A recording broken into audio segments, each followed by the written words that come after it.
Good evening and welcome to Women at the Table.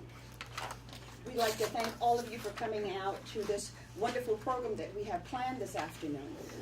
We do have as our panelists here, Dr. Maxine Bryant. She's a professor at Armstrong State University.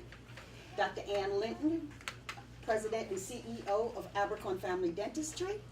And Minister Kim or Barbara Hebron. I'm always saying Kim. That's but good. from Christ, no, what's the name of the church now? Christ Anglican Church.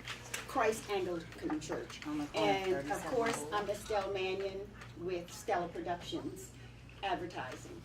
And our purpose is to research information and get topics that are very pertinent to the community. Things that will help us to grow as people, as a city, and as a country.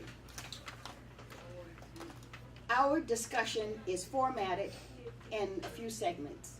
As the panelists, we are going to present our findings on the topic, the effects of slavery and the systematic brainwashing of African Americans or blacks.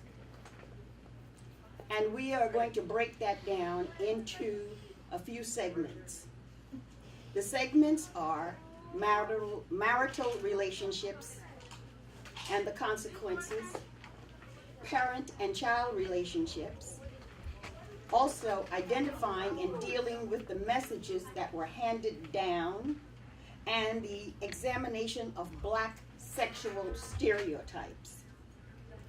We will talk first, and we will use up a large segment of the time, but in the remaining portion of the program, which is about a half an hour, maybe 40 minutes, we will turn that over to the audience where you can ask questions and have input, okay? But during this segment of it, we will give you our findings on what we researched. And we have been using several, what should I say, books and the internet to research the topics that we are talking about. Not only will we offer our findings, we will also offer solutions. All too often, we come to programs like these and we just present problems after problems after problems and never have an opportunity to say, okay, what can we do about those problems? So we expect all of us to play an active role in helping to solve those problems that exist in our community and among us. Okay?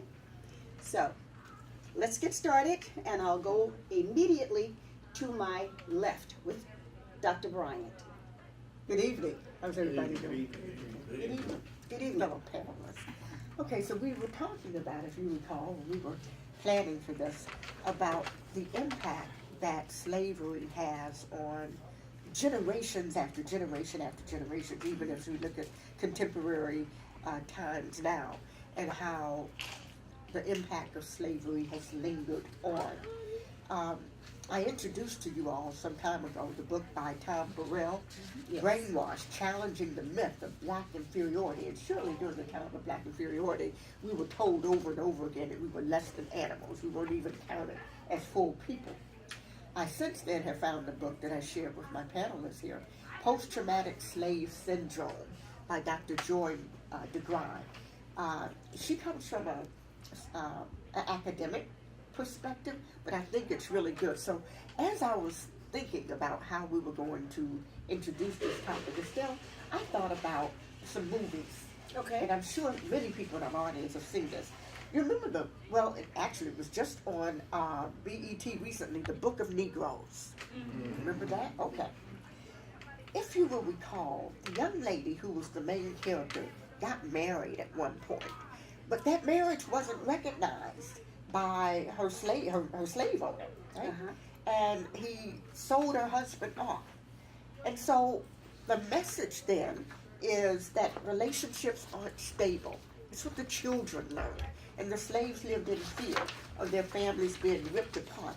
As a matter of fact, Dr. Joy DeGruy says that was an inherent plan to keep the Negroes down and to keep them thinking about themselves as less than by destroying the family makeup. Did you all see The Butler? I saw The Butler. Saw The Butler. Fantastic Remember movie. the opening of The Butler, Yes. where the man's wife was taken by the owner of that land, and she was raped. And the little boy said, "Daddy, aren't you going to do something?" Yes. And at first the father was not going to do anything. And then he said, "Well, no, I can't let my son see me, emaciated like this. I gotta speak up." Yes. And he said, "Son." The man came with his shotgun and said, "Bam!" Killed him. Mm-hmm. So what did the son learn? Stop work, protecting your wife. And if they had a daughter, what did she learn? That man can't protect me. The one who provides for me, the one who cares for me, the one who provides a roof over my head and gives me clothes is the white man. And so when we talk about the disruption of families, Yes. it can easily be traced back to slave time and the messages that have gone on from generations of generation to generation. And we learn these things. As I was reading the book, Brainwashed, I picked up the 5 most destructive dynamics that lead to fractured families and relationships. And those were distrust, contempt, physical, verbal and psychological abuse, emotional distance, and mutually disabling partnerships. Black inferiority complex is a purposely embedded condition. Disrespect of words. And as you were talking about the movie, Maxine, that you saw, The Negro, what was it called, The The Negro? Book of Negro. As I read this book, it was like blinders coming off, and how women were systematically pulled away from families, or the men in those times were pulled away from families. They weren't even allowed to marry. They weren't even allowed. It was not recognized. And when the few were be able to say, "I've got a wife," that's where I learned jumping the broom came about. Jumping the broom came about because they were not allowed to marry.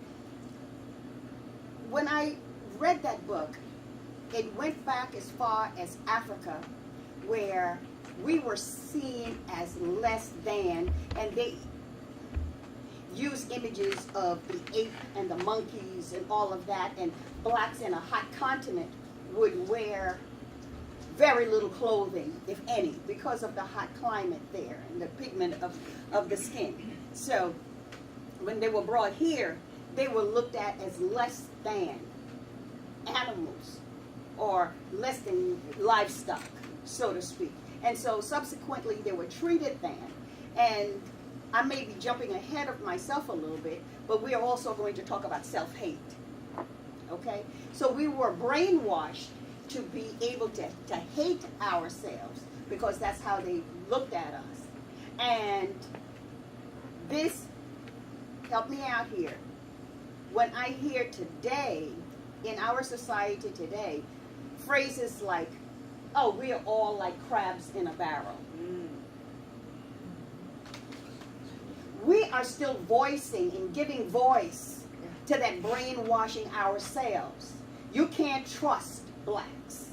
They will rob, they will steal, they will cheat you, they will do this and they will do that. So we've had the brainwashing way back. I mean, it's so detailed. I challenge everybody to read this book. I challenge everybody to read this book. Go ahead. Well, actually, what happens is that we became a part of what's called self-fulfilling prophecy. Yes. Where we're told to, how many of you out there are parents? And if you tell your child over and over again, they ain't nothing, ain't never gonna be nothing, you just like your daddy, he was no good, you're gonna be no good, you just like your mama, she couldn't cook, you're not gonna be able to cook. What happens to that child? They begin to believe that, and then they become that. And if the script is twisted or turned around and they're given a different type of message, then you get a different result.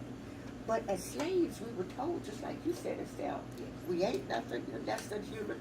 There was a scene in Roots where Fiddler said, "I don't know how to be free." No, he did not. And it was a bind that he was still. And so when we talk about the impact of slavery on the family, it cannot be denied. We have instance after instance after instance where we are living the messages. We live what we learn, and it's handed down. And sometimes I was reading it in this particular book.